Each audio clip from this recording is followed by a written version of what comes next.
গত 16 বছর একজন করাপশন করেছে একটা নামে।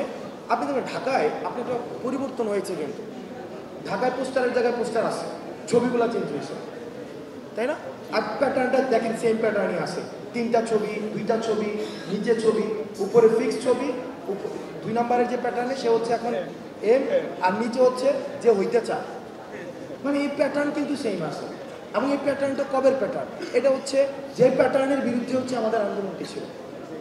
এখন আমরা রাজনৈতিক দল করছি কিনা সেই প্রশ্নটি আপাতত আপনাদের কাছে আমরা অনুরোধ করবো, আমাদেরকে না করে আপনারা জনগণের কাছে জানতে চান তারা এই ব্যানারের পরিবর্তন চায় কিনা, এই সিস্টেমের পরিবর্তন চায় কিনা, এবং এই সিস্টেমের পরিবর্তনের জন্য তারা কোনো নতুন রাজনৈতিক দল চায় কিনা, সেটি জনগণকে প্রশ্ন করুন, জনগণ নির্ধারণ করবে। বাকির কিন্তু বলে দিয়েছে আমরা জনগণের ভাষাকে রূপান্তর করি।